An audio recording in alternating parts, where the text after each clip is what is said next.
Think about it in politics. Congressional district in a major metro area. If you buy broadcast, it goes to all these districts and all these people, sometimes across state lines. It is completely wasted money, folks. And in fact, just buying now, you can buy by district, you can buy by city, you can buy by demographic group. It's a simple move. Again, maybe for this crew here, it's remedial, but we have to shift the larger progressive universe into shifting ad spend to cable. A second thing, which is more up you guys' line, is buy search ads. We made a big push of like, buy search ads. This year, Google is going to make literally $9 billion in search ads. The private sector understands that search ads are one of the best, most efficient, most effective ways you can put your advertising spend, and they are just going nuts, pell-mell running into search ads. In politics, it's almost no one's using it. Now what that does, everyone here I think kind of gets the search ad thing. You can buy political keywords in these search engines for like nothing, like nickels.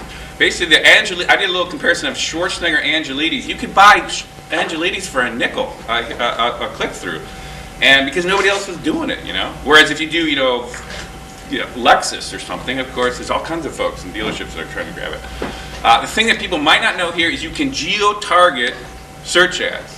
And you can literally buy it from just stake in the ground and say, I only want hits from 10 miles outside this radius. So you're not buying some guy in Australia searching for keywords, or let's outside your state or outside your city. You can geo-target. I mean, there's all these innovations that are basically getting to be standard understanding in the private sector. We have to adopt this very quickly into progressive politics. And it's, again, another thing. It's not just that we aren't doing it. Republicans aren't either. Conservatives aren't either.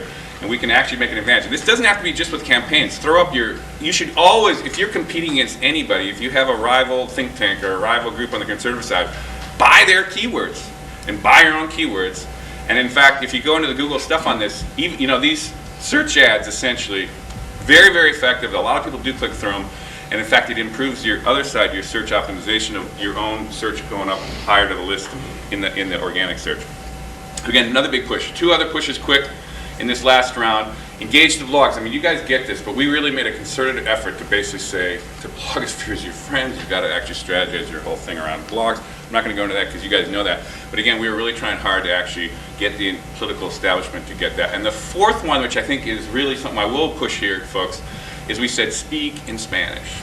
Speak in Spanish. What's really interesting here is there's almost no Latino presence, and yet they are an increasingly important part of the progressive coalition. And one thing is true, even if they're bilingual, and most young people are, and most households are, it's much more effective to speak in Spanish. It's a sign of respect. It's a way you get them. It's a cultural thing.